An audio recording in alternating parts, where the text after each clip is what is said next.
दोस्तों, अक्सर आपने बहुत सारे लोगों को झूठ बोलते हुए देखा होगा। भला सत्य बोलने में तो कुछ मिलता नहीं है और झूठ बोलने में क्या मिलता है। दोस्तों, जो लोग अपने ही कार्य को करने में लापरवाही करते हैं वो लोग बाद में बहुत ही पछताते हैं।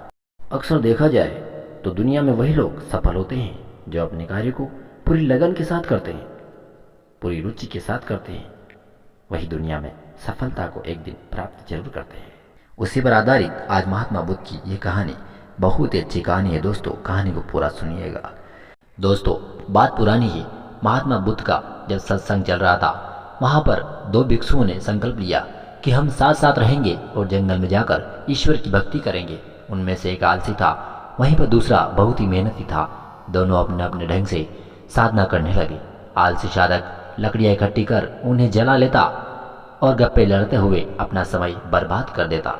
वहीं पर दूसरा साधक अपनी साधना में लगा रहता और आलसी भिक्षु को सलाह देता कि असावधान व्यक्ति का धर्म पालन असंभव है, पर वह मेहनती भिक्षु की बातों पर कोई ध्यान नहीं देता। आलसी साधक दुष्ट भी था, हरामी था।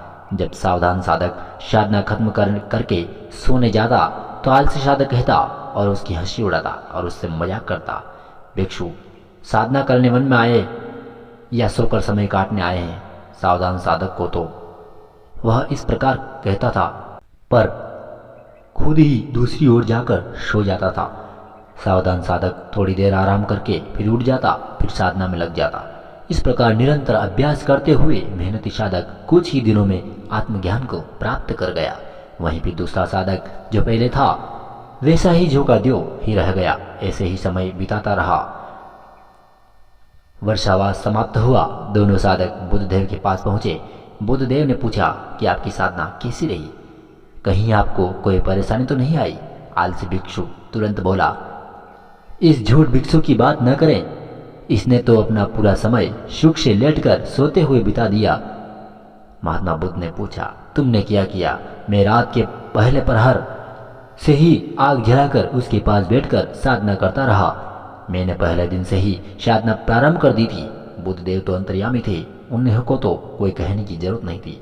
वह तुरंत ही समझ गए कि वह झूठ बोल रहा है। उन्होंने कहा, अरे तुमने तो जरा सी सावधानी नहीं बरती, असावधान होकर साधना की, अब उल्टे सावधान उपासक की निंदा कर रहे हो कि उसने अपना समय व्यर्थ बिता दिया। तो प्रमाद की तुलना अप्रमाद से कर रहे हो। यह सुनकर आलसी को और अक्ल आई। उसने भी कठिन साधना शुरू कर दी और आत्मज्ञान प्राप्त किया। दोस्तों, कभी भी जिंदगी में झूठ बोलकर समय को न गंवाएं, क्योंकि दूसरे को धोखा नहीं दे रहे हैं आप, अपने खुद को ही आप डुबो रहे हो, खुद को ही धोखा दे रहे हो। एक बार गया समय कभी वापस लौटकर नहीं आता। इसलिए दोस्तों, समय का ध्यान रखें और अपना काम निरंतर करते रहें। इस प्रकार दोनों ही भिक्षु आत्मज्ञान को प्राप्त हो गए। दोस्तों, आज की कहानी को हम यहीं पे विराम देते हैं। मिलेंगे नेक्स्ट कहानी के साथ। तब तक के लिए आप सभी को जय हिंद, वंदे मातरम, जय श्री राधे कृष्णा।